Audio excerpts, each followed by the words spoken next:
Physics के paper के लिए मुश्किल से जो है यहाँ पे 10 से 12 दिन रह जा रहे हैं और उसमें जो है अभी आपका इंग्लिश का पेपर रहेगा, फिर केमिस्ट्री का पेपर रहेगा। तो ऐसे ही टाइम जो है वैसे ही बढ़ जाएगा। तो फिजिक्स के लिए बहुत ज्यादा टाइम नहीं मिलेगा। एंड अगर आप जो है एक अच्छा खासा स्कोर यहाँ पे फिजिक्स में एम कर रहे हो तो वो चीज को अचीव करने के लिए टाइम तो देना पड़ेगा। तो कैसे जो है हम यहाँ पे मैक्सिमम जो है टाइम को यूटिलाइज करके अच्छा स्कोर निकाल सकते हैं, ये चीज आपको जो इस वीडियो में देखने को मिलेगी। और हर साल स्टूडेंट्स यार ये दिक्कत फेस करते ही है। तो इससे बचने का सबसे अच्छा तरीका ये रहता है कि हम जो है पिछले साल के पेपर्स को बहुत अच्छे से एनालाइज कर ले। और अगर वो चीज कर ली तो हमें समझ में आ जाएगा कि पेपर भाई किन टॉपिक से जो है फंसने वाला है। और वो चीज अगर भाई क्लियर हो गई तो फिर जो है हम यहाँ पे एक अच्छा स्कोर निकाल सकते हैं। तो क्या किया है हमने इस वीडियो में, आपके लिए जो है लास्ट 10 साल के पेपर्स को जो है अच्छे तरीके से यहाँ पे एनालाइज कर दिया है कि कौन से टॉपिक से जो है कितने क्वेश्चंस पूछे गए थे। उससे समझ में आ जाता है कि सीबीएसई का जो है फेवरेट टॉपिक्स कौन कौन से हैं, और वहीं से जो है मैक्सिमम क्वेश्चन देखने को मिलते हैं। तो पहले ही हम जो है चीजों को यहाँ पे प्रेडिक्ट कर सकते हैं। तो यहाँ पे हम देखने वाले हर चैप्टर के लिए मोस्ट आज टॉपिक कौन सा था जिसपे आप जो है ज्यादा यहाँ पे फोकस कर पाओ। देन आपके जो है मार्क्स वाइज भी कौन से चैप्टर्स ऐसे थे या फिर जो है टॉपिक्स थे जिन पे आपको लास्ट में ज्यादा फोकस करना चाहिए, क्योंकि कुछ चैप्टर्स ऐसे पक्का रहते हैं जिनसे लॉन्ग आंसर नहीं पूछे जाने वाले। तो हमें समझ में आ जाता है कि हमें इतना डेप्थ में जाने की जरूरत नहीं है, उतने बड़े जब आंसर ही नहीं लिखने। तो ये चीजें बहुत ज्यादा हेल्प करती है। और टॉपिक्स जो सबसे कम पूछे गए थे उनको जो है आप यहाँ पे आखिरी के लिए छोड़ सकते हो कि ठीक है टाइम बचा तो पढ़ लेंगे, अगर छोड़ के भी चले गए तो बहुत रेयरली जो है क्वेश्चंस पूछे जाएंगे। तो ऐसे ही जो है एक सिमिलर वीडियो हमने आपके लिए केमिस्ट्री के लिए भी तैयार करके रखा है। तो अगर आपने अभी तक चेक नहीं किया है तो लिंक आपको जो है डिस्क्रिप्शन में मिल जाएगी, तुरंत जाके उसको भी जरूर से चेक कर लेना, क्योंकि केमिस्ट्री के लिए भी बहुत ज्यादा टाइम नहीं रह गया है। तो ये एनालिसिस बहुत ज्यादा आपको हेल्प कर सकता है। और कई सारी स्टूडेंट्स की डिमांड आ रही थी कि भैया फिजिक्स केमिस्ट्री मैथ्स के अलावा जो है इंग्लिश एंड ऑप्शनल में भी हेल्प कर दो। तो देखो इंग्लिश में यार मैं जो है अपने टाइम पे कुछ गलतियां करी थी जिसकी वजह से मेरा स्कोर उतना अच्छा नहीं आ पाया था। लेकिन यहाँ पे चैनल पे आपके लिए हमने जो है एक दूसरी नॉलेजेबल फैकल्टी को जो है यहाँ पे इनवाइट किया है, जो आपके लिए इंग्लिश से रिलेटेड वीडियोस लेके आ रहे हैं। तो आप जो है उन वीडियोस को जरूर चेक करें, आपको जो है इंग्लिश में बहुत ज्यादा हेल्प मिलेगी, क्योंकि उन्होंने भी जो है इंग्लिश के अंदर 95 का स्कोर निकाला था, जो कि कहीं से भी कम स्कोर नहीं होता है। और साथ ही साथ एक चीज जो है कि अगर स्टूडेंट्स को यहाँ पे ऑप्शनल स्पेशली फिजिकल एजुकेशन में दिक्कत है तो वहां पे मैं आपकी हेल्प कर सकता हूँ, क्योंकि मैंने अपने टाइम पे जो है 99 का स्कोर निकाला था फिजिकल एजुकेशन में, जो कि उस टाइम पे यार स्कूल में टॉप स्कोर था। तो यहाँ पे जो है मैं आपको जरूर बता सकता हूँ, क्योंकि फिजिकल एजुकेशन में ऐसा नहीं है कि बहुत पहले से पढ़ने की जरूरत है। कुछ चीजों का अगर अपन ने ध्यान रख लिया बहुत बढ़िया स्कोर निकल सकता है। तो अगर जिन स्टूडेंट्स को भी यहाँ पे जरूरत है कमेंट सेक्शन में मेंशन कर देना, रिक्वायरमेंट के हिसाब से जल्द जो है आपके लिए वो वीडियो ले आएंगे। अब चलिए हम जो है यहाँ पे बात कर लेते हैं भाई फिजिक्स की। तो देखो सबसे पहले चैप्टर उठाते हैं इलेक्ट्रिक चार्जेस और फील्ड्स। यहाँ पे आपको जो है एनालिसिस दिख रहा है कि भाई किस तरीके से जो है पिछले 10 साल का ट्रेंड रहा है। तो आप देख सकते हो 1.2 आपका टॉपिक हो गया इलेक्ट्रिक चार्जेस। फिर यहाँ पे जो है 1.3 से हमें क्वेश्चंस देखने को नहीं मिले, 1.4 हो गया आपका basic properties of electric charge Coulomb's law. यहाँ पे आपको नंबर ऑफ क्वेश्चंस दिख जाएंगे, पिछले 10 साल में भाई 1.2 से 2 ही क्वेश्चन पूछे गए।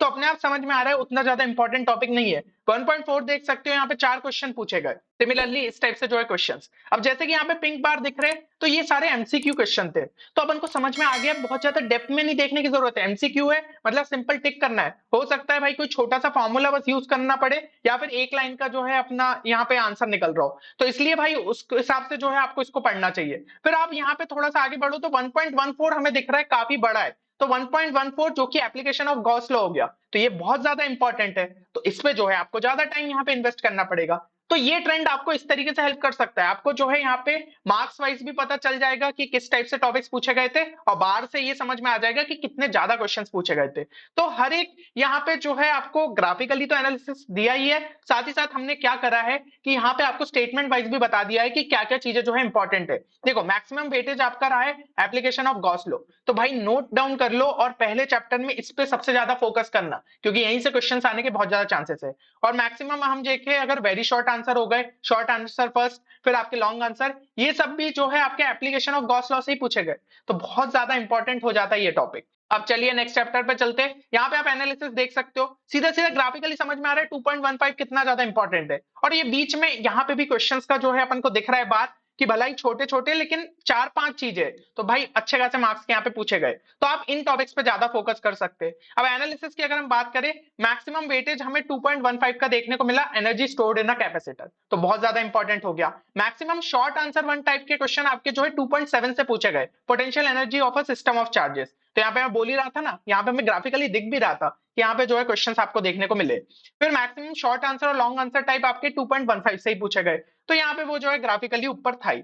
चलिए यहाँ पे एनालिसिस आपको जो है इस तरीके से हेल्प कर जाएगा। फिर करंट इलेक्ट्रिसिटी की बात करें तो यहाँ पे हमें जो है दिख रहा है कि 3.5 एंड 3.12 जो है काफी ज्यादा इंपॉर्टेंट है, एंड 3.8 में भी बार ऊपर गया है, तो इधर पे भी जो है ज्यादा क्वेश्चंस देखने को मिले थे। अब ये जो है जैसा कि दिख रहा है पिंक, फेडेड पिंक है, जो कि आपका दर्शाता है कि भाई वेरी शॉर्ट आंसर जो है इस टॉपिक से ज्यादा देखने को मिले। तो एनालिसिस क्या कहता है कि यहाँ पे आपका मैक्सिमम वेटेज जो है 3.5 का रहा है, drift of electron and origin of resistivity. फिर आपका जो है maximum very short answer type कहां से पूछे गए, 3.8 से, temperature dependence of resistivity. Maximum long answer कहां से पूछे गए, 3.5 से ही पूछे गए। तो ये जो है आपको समझ में आ गया होगा। अब हम चलते हैं मूविंग चार्जेस और मैग्नेटिज्म में। तो यहाँ पे भी हम देख सकते हैं 4.10 इंपॉर्टेंट है, 4.3 भी आपको इंपॉर्टेंट दिख रहा है, 4.5 भी जो है आपका इंपॉर्टेंट है। तो भाई टॉपिक्स यहाँ से जो है आप समझ सकते हो कि कौन कौन से आपके यहाँ पे सबसे ज्यादा इंपॉर्टेंट दिख रहे हैं। मैक्सिमम वेटेज की अगर हम बात करें 4.10, द मूविंग कॉइल गैल्वेनोमीटर दिख भी रहा था भाई ग्राफिकली, काफी इंपॉर्टेंट है। Maximum very short answer type बात करें तो 4.3 का motion in a magnetic field, तो ऑलरेडी मैंने यहाँ पे मार्क कर दिया था। Maximum short answer second type का हम बात करें तो वो भी भाई मूविंग कॉइल गैल्वेनोमीटर, तो ग्राफिकली वो दिख रहा है कि भाई हाँ मार्क्स वाइज में भी जो है उसका वेटेज अच्छा रहा। मैग्नेटिज्म और मैटर पे चलते हैं तो भाई छोटा सा चैप्टर है, पूरा पढ़ के चले जाओगे तो भी दिक्कत नहीं है। बाकी अगर हम जो है थोड़ा ग्राफिकली समझे तो 5.5 सबसे ज्यादा इंपॉर्टेंट है। तो एनालिसिस यही बता रहा है कि 5.5 जो है आपका मैक्सिमम वेटेज कैरी किया। इवन शॉर्ट आंसर इसमें भी बात करें तो आपका जो है वहीं से ज्यादा क्वेश्चन पूछे गए। इलेक्ट्रोमैग्नेटिक इंडक्शन पे चले तो यहाँ पे अगर हम देखें 6.7 काफी इंपॉर्टेंट है, 6.6 में भी जो है क्वेश्चंस अच्छे खासे देखने को मिल गए, 6.5 में भी जो है भाई क्वेश्चन का बार अच्छा था, तो इन टॉपिक्स पे आप ज्यादा फोकस कर सकते हो। एनालिसिस क्या बोलता है, मैक्सिमम वेटेज जो है आपका इंडक्टेंस का रहा। फिर अगर हम जो है यहाँ पे नेक्स्ट बात करें तो नेक्स्ट आपका maximum very short answer type कहां से पूछे गए, 6.5 से, लेंस लॉ और आपका जो है कंजर्वेशन ऑफ एनर्जी से। Maximum short answer one type कहां से पूछे गए, 6.6 से, ठीक है। Maximum short answer second type कहां से पूछे गए, 6.7 से। फिर मैक्सिमम लॉन्ग आंसर टाइप कहां से पूछे गए, 6.7 से एंड 6.8 से। तो इन टॉपिक्स को आप जो है इस तरीके से यहाँ पे देख सकते हो। अब हम बात करें अगले चैप्टर की तो that is alternating current. Obviously दिख रहा है 7.6 कितना ज्यादा इंपॉर्टेंट है, मैक्सिमम वेटेज हमारा जो है यहाँ पे कैरी करेगा। तो 7.6, 7.7, 7.8 सभी हाईली स्कोरिंग टॉपिक है, क्योंकि भला ही ग्राफिकली ये सबसे ऊपर दिख रहा है पर इनका भी जो है कम नहीं है यहाँ पे वेटेज, है ना। तो आपको जो है इन तीनों पे ज्यादा यहाँ पे फोकस करना चाहिए, ये चीज समझ में आ रही है। 7.1, 7.2 मुश्किल से एक एक क्वेश्चन पूछे गए पिछले 10 साल में, तो भाई ठीक है थोड़ा सा इग्नोर कर सकते हैं, इंट्रोडक्शन से वैसे भी चीजें कम ही पूछी जाती है, तो रेयरली जब आज टॉपिक से तो अपन जो है अपना टाइम यहाँ पे सेव करो। मैक्सिमम वेटेज आपका जो है 7.6 का यहाँ पे देखने को मिला, और मैक्सिमम एमसीक्यू और ये सब जो क्वेश्चन है वो 7.6 से जो है हमें यहाँ पे देखने को मिले। अब यहाँ पे हम जो है नेक्स्ट इस पे चले तो दैट इज इलेक्ट्रोमैग्नेटिक वेव्स। यहाँ पे हम देख सकते हैं 8.4 से भाई अच्छा खासा यहाँ पे वेटेज रहा है। और अब जो है अगर एनालिसिस की बात करें तो वही चीज, मैक्सिमम वेटेज जो है 8.4 से हमें देखने को मिला। Maximum MCQ, VSA, short answer 1, short answer 2 type सब आपको जो है यहाँ से देखने को मिला है। तो यहाँ पे एक चीज जो कि इंपॉर्टेंट है कि कोई भी लॉन्ग आंसर नहीं पूछा गया है ना। तो लॉन्ग आंसर के लिए जैसे कि देख सकते हो यहाँ पे ग्रे कलर है, तो ग्रे कलर का कोई बार दिख रहा है, नहीं दिख रहा है। तो एनालिसिस को इस हिसाब से समझते जाना भाई, हर एक टॉपिक के बारे में देखो कितने क्वेश्चन पूछे गए, अगर वहां पे लॉन्ग आंसर नहीं पूछे गए तो आपको समझ में आना चाहिए कि भाई 5 मार्क के लायक नहीं लिखना है, तो उस हिसाब से पढ़ के जाओ, है ना। कितने पॉइंट्स हमें जो है याद रखने चाहिए। रे ऑप्टिक्स और ऑप्टिकल इंस्ट्रूमेंट्स की बात कर ले तो यहाँ पे एनालिसिस आपके सामने, और एनालिसिस यहाँ पे ये बता रहा है कि भाई मैक्सिमम वेटेज हमारा किस टॉपिक का रहा है, यहाँ पे 9.5 का रहा है, जो कि हो गया आपका refraction at spherical surfaces. Maximum MCQ और ये सब भी जो है आपको 9.5 से देखने को मिले। Maximum short answer second type के जो थे ना वो हमें 9.7 ऑप्टिकल इंस्ट्रूमेंट से देखने को मिले, तो वो भी जो है अपने आप में काफी इंपॉर्टेंट हो जाता है। वेव ऑप्टिक्स की बात करें 10.1, 10.2 भाई नहीं पूछा गया, चलो बढ़िया है। 10.3, 10.4, 10.5, 10.6 में अगर हम देखें तो 10.6 का भाई जो है वेटेज आपका अच्छा खासा है। अच्छा यहाँ पे 10.1 जो है मोस्टली आपका इंट्रो था, तो शायद वो तो जो है नहीं पूछा गया यहाँ पे, है ना। और अगर हम जो है यहाँ पे एनालिसिस की बात करें तो मैक्सिमम वेटेज आपका किस टॉपिक का रहा, डिफ्रैक्शन का रहा। फिर आपका जो है मैक्सिमम बीएसए टाइप के जो क्वेश्चन थे, वेरी शॉर्ट आंसर टाइप, वो 10.5 के हमें देखने को मिले, जो कि है interference of light waves and Young's experiment. Maximum long answer type question कहां पे देखने को मिले, हमें डिफ्रैक्शन से ही देखने को मिले। तो डिफ्रैक्शन समझ में आ रहा है कि बहुत ज्यादा इंपॉर्टेंट है। नेक्स्ट चैप्टर पे चले, dual nature of radiation and matter. तो यहाँ पे अगर हम एनालिसिस पे ही सीधा चलते हैं, टॉपिक 11.6 जो कि हो गया आपका फोटो इलेक्ट्रिक इक्वेशन, है ना। तो ये जो है ये आपका एक हाईली स्कोरिंग टॉपिक था, जो कि ग्राफिकली हमें दिख भी रहा है। Maximum very short answer type जो क्वेश्चंस कहां से पूछे गए थे 11.4 से पूछे गए, और maximum short answer second type जो है आपके कहां से पूछे गए 11.6 से पूछे गए। तो आप समझ में आ रहा है कि भाई कौन कौन से जो है आपके यहाँ पे इंपॉर्टेंट टॉपिक बन जाते हैं। नेक्स्ट चलते हैं भाई नेक्स्ट चैप्टर पे, तो दैट इज एटम्स। एटम्स में यहाँ पे जो है कम ही क्वेश्चंस देखने को मिले, तो ये भी समझ में आ रहा है, ठीक है। वैसे तो ब्लूप्रिंट रहता है तो अपन को समझ पहले ही पता रहता है कि इन चैप्टर से ज्यादा क्वेश्चन पूछे जाने, किन से कम पूछे जाने। अच्छा, अब इसमें भी जो टॉपिक सबसे ज्यादा यहाँ पे वेटेज कैरी कर रहा था वो था आपका line spectra of hydrogen atom. तो इंपॉर्टेंट है, उसको अच्छे से देख के जाइए। Maximum short answer second type जो है वो 12.2 से हमें देखने को मिला, साथ ही साथ 12.5 से देखने को मिला। Maximum short answer one type question आपको जो है 12.5 से देखने को मिला, जिसका खुद का मैक्सिमम वेटेज भी था। और नेक्स्ट अगर हम यहाँ पे चले तो नेक्स्ट चैप्टर में भाई देख सकते हैं आप कि 13.7 से जो है क्वेश्चंस यहाँ पे ज्यादा देखने को मिले थे, short answer one type specially. तो एनालिसिस भी वही चीज आपको यहाँ पे बता रही है ना। और मैक्सिमम वेटेज भी जो है 13.7 का ही रहा। Maximum short answer second type जो है आपका 13.5 न्यूक्लियर फोर्स से पूछा गया। अब नेक्स्ट अगर हम जो है यहाँ पे लास्ट चैप्टर की बात कर ले, तो भाई लास्ट चैप्टर में आपका अगर हम यहाँ पे एनालिसिस पे सीधा आ जाए तो एनालिसिस ये कहता है कि मैक्सिमम वेटेज जो है सेमीकंडक्टर डायोड का रहा, है ना। और maximum long answer type question आपके कहां के पूछे गए, application of junction diode as a rectifier से। और मैक्सिमम शॉर्ट आंसर सेकंड और लॉन्ग आंसर टाइप क्वेश्चन कहां से पूछे गए, सेमीकंडक्टर डायोड से। तो समझ में आ रहा है कि कौन कौन से टॉपिक्स ज्यादा इंपॉर्टेंट है, तो उनको जो है प्रायोरिटी अपन को पहले देना है।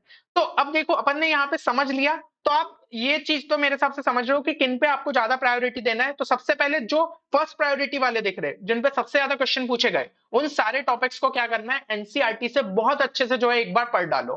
साथ ही साथ डेरिवेशंस के लिए कि कहां-कहां पे डेरिवेशंस इंपॉर्टेंट है, तो उसके लिए ऑलरेडी एक पीडीएफ डाल दी है कि सबसे ज्यादा मतलब आपके डेरिवेशंस कौन से रिपीट हुए, तो उससे आपको प्रायोरिटी पता चल गई है। तो उन डेरिवेशंस को जो है सबसे पहले आपको देखना है। तो उस पीडीएफ को जरूर टेलीग्राम ग्रुप पे हमारे चेक कर लेना, अभी तक ज्वाइन नहीं किया तो जरूर कर लेना, काफी इंपॉर्टेंट रिसोर्सेज वहां पे आपको देखने को मिल जाएंगे।